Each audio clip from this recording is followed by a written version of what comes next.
Good morning, traders, and happy Friday. It's the 20th of May, 2016, 8:01 a.m. Chicago time. Derivatives trading involves substantial risk of loss. It is not suitable for all investors. Past performance is not indicative of future results. Not much driving us overnight. We did not get, we have Fed's Tarullo, in fact, speaking right now. Not sure what he could offer, but overall, not much to go off of as far as new information to value in, and we'll see in a moment that the market felt the same way. The overnight session is very, very tight. Volume is okay on the overnight session, but there's a lot of kurtosis. I'll show you what that is in case you don't know, you're not familiar with that statistics term. But not seeing anything on the market on the news feed that deserves a lot of attention. As far as what we're looking for today, half hour after the open today, we're looking for U.S. existing home sales for April, expecting 5.4 million. And then at noon, as always, we're looking for the Baker Hughes rig count. No estimate, but the prior was 406. And the only speaker we have today is Fed's Tarullo, who's releasing comments right as I speak. Let's see if Tarullo said anything. Yeah, there isn't anything. He's talking about insurance. So that's how things are shaping up. Let's switch gears real quick and have a look at what we have as far as um, yesterday's expectations. What was predicted yesterday? This was the primary hypo. The primary hypo worked out pretty much at some point, at least in the day, pretty much every day this week. That's very unusual. Generally, they don't really hit that often, but this week has been very, very methodical in its approach. Hypo 1 yesterday looked for an open auction in range, and then we were looking for a push up at some point.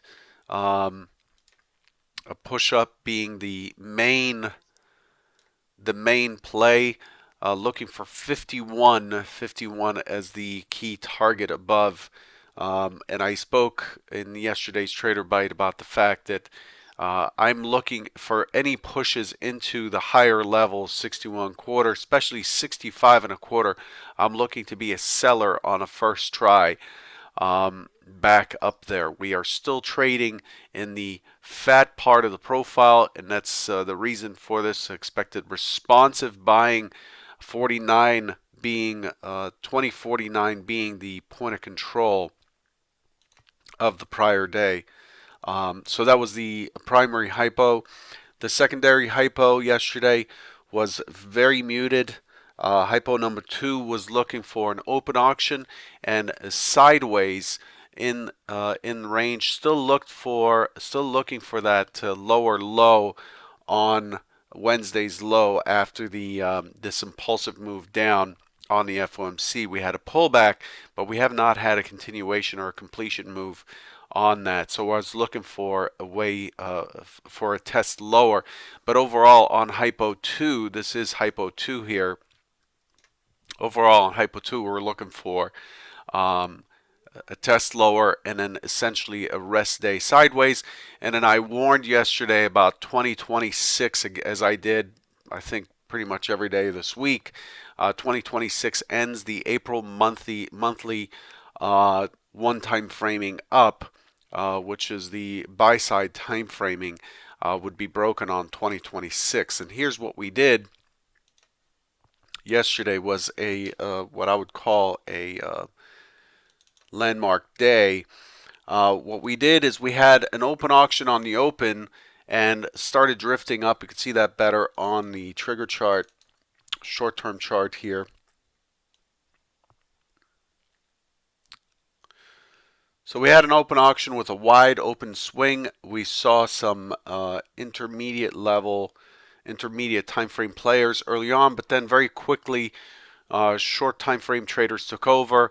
tested up to 39.75 and then rotated down and then started walking itself through the low. So we got the break of the low, so hypo 1 still somewhat in play here, and then it just kind of fell apart here. And we moved to basically hypo 3, which is the break lower. I outlined that also on Wednesday morning's Trader Bite. And here it is, the break of the 2026. And if you look at the break of the 2026, you see the market balancing around that area, just forming this high volume node underneath in this area. We're underneath the 2035 high liquidity zone.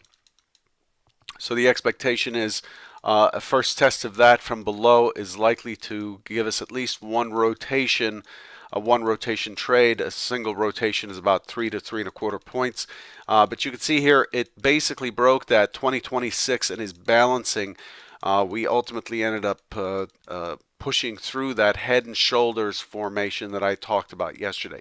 It would be useful for you, in my opinion, to take a look at yesterday's Trader Bite and see, even though it was only 9 minutes or something, it'd be useful to see what actually happened. But you see the market here breaks through and finds balance down here, moving us back down into this key area. And just stuck around underneath yesterday's low. Lots of confluence here. You see that confluence, the mid right there. Several really good mid trades yesterday. Mid, prior day's low, NFP low, and so on, for a nice big rotation down, 6 points on that short. And then a higher low, and then we finally break through. So once we broke through, we're looking for a push back into the we're looking for a push back in towards the 2040-50. Here's the initial test of the 35 high liquidity zone. This is where I said on the first test we're looking for at least a rotation down. Gave some heat of about three ticks or so, and then it rotated down about 5 points for another play there. This is the initial or virgin test of this level from below. And we've been fighting this level for quite a long time, since last month. And then we finally break through here. And as you can see, we almost went neutral on the day. So for most of the day, the profile yesterday was very thin up here. And then it had a B shape down below. Once we broke through and above that 31.25, we broke through right here. It was looking for a pullback to the 31.25 area with 28 as a stop, for a target of at least 35, 35.50, 35 even, if not neutral. And neutral means we break the initial balance low, this yellow line, that's the first hour's low, and the initial balance high. And that was the play for this long trade. We talked about this in yesterday's S5 AMA, and in the chat room. The long trade would be looking for a neutral break.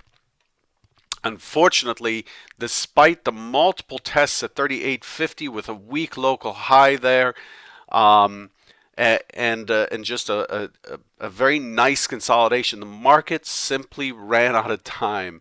But the neutral was definitely in the cards yesterday once we pushed through and consolidated up here. This shelf that we built, this ledge here of volume, was likely to create the energy to continue higher. Like I said, unfortunately the market ran out of time, and I don't hold anything overnight. So, but we see in the overnight session, look at where we went. The overnight session continued this move up. So that was the prediction on the close, is that we're likely to continue higher and push through into this 2040-50, right? So that's what we're looking for. I'm being asked what is more relevant, the mid or VWAP. For me, the VWAP is just an area to reduce a position if I'm long into it or short into it. I don't initiate. The mid is much more key for the way I trade. The mid is defined as the day's high plus low divided by 2. It is exactly the average of the high and the low throughout the session. So it's this blue line right here, this blue line, and it moves only when the range is extended. So that's how things played out yesterday. So it's a combination of hypo 3, which I didn't cover. Remember yesterday I ran out of time. My headset was dying. I use a Bluetooth headset in the office, and hypo 2, which was expected to just open, test below yesterday's low, and then just sit sideways. That's what we're looking for. It wasn't that deep a test. It was a small test down into the 30 and then to sit sideways. So it's a combination of hypo 3 slash hypo 2 yesterday is what played out. And then this morning, everything is green. We're looking at very strong numbers out of Asia, or fairly strong numbers out of Asia. The Nikkei, Shanghai, and HSI all positive between 0.5 and 0.8%. Europe, the FTSE is up 1.36%. The DAX is up 0.9%, and the CAC 40 up 1.2%. The Euro Stocks 50 in Europe are the strongest in the bunch. The futures that I watch, other than the FTSE, the Euro Stock's up 1.14%. The market is back to risk-on sentiment. That's the way it's shaping up. So for today, now for the short term, for today, given that basically we did not get a neutral day yesterday, we did not end up breaking, as I said, the IB high. This is a clear test of the one-time framing level and reversal. So short term, we're looking for a continuation up short term. But overall, the same sentiment remains. As long as we are below the 65 and a quarter, we're looking for a virgin sell of any major levels above. I know I'm speaking about different time frames, and that's the thing with traders trading and talking about trading, is you have to identify the person's time frame who is talking, otherwise it gets really confusing. Well, you said you were going to get short, you said the market is bearish. Well, no, short term on a day time frame, we're looking long into the session, but on a multi-day time frame, in other words, the intermediate term, we're looking weak. We had broken that head and shoulders level that I pointed out yesterday. Again, I tweeted about it as it was happening. We had a head and shoulders forming here, and we basically broke this pivot level right here, and we have bounced up. So you can see the candlestick there is fairly strong. The expectation is it would rise up and run into some selling on the way up. Why? Because we've broken through and under this high volume area. Not only is it a formation, a price action break, but we have basically poked through and below this high volume area. We're pushing into the high volume area from below, and so I'm interested in the shorts on a bigger time frame. But this morning, coming into the session, the primary hypothesis, and well, let's look at the overnight. Here's the overnight. Look at that kurtosis. Look at that compression that happened here overnight.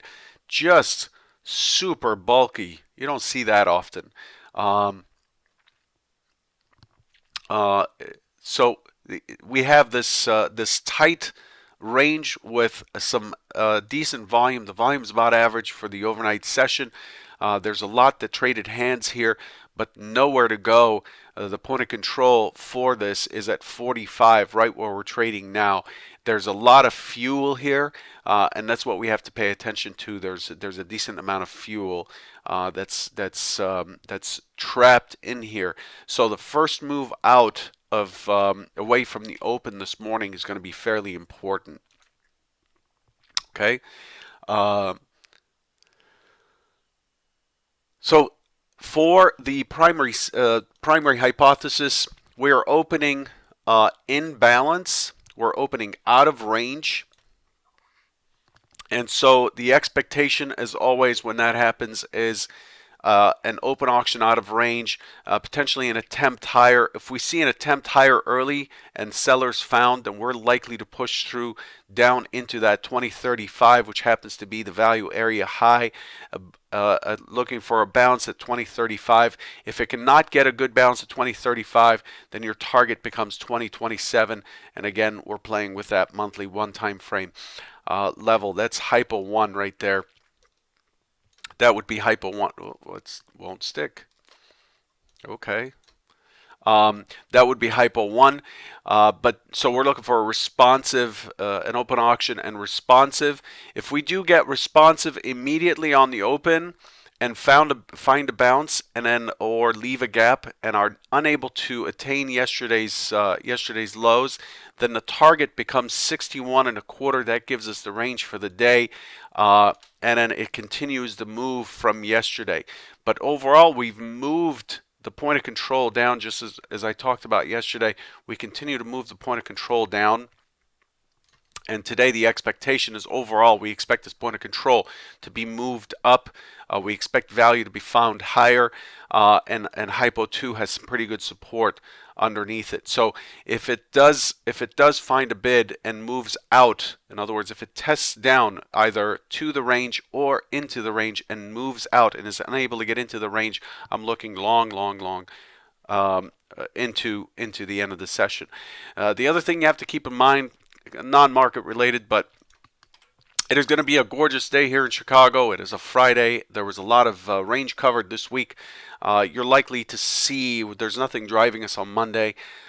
You're likely to see the trade die out fairly quickly as people go and hit happy hour really early, and traders can start as early as 10 o'clock in the morning. So it's likely to slow down very early. But for you as a trader monitoring the market and look at stalking for areas to get in and for higher probability trades, the most important thing this morning in this scenario is to watch which side gets the first test and finds the opposing force. In other words, does it push higher and find sellers first?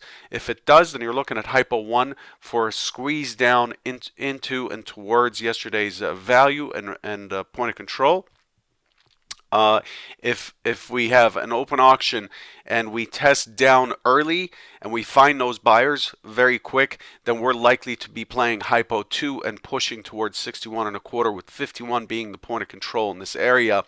And that's how things are likely to play out. Okay, so that's that. It's Friday as always. I'm going to give you the same warning as every Friday. It's Friday. Great day to get emotional. Great day to lose control of your senses and to throw away a bunch of money and carry that pain through the weekend. Don't do it.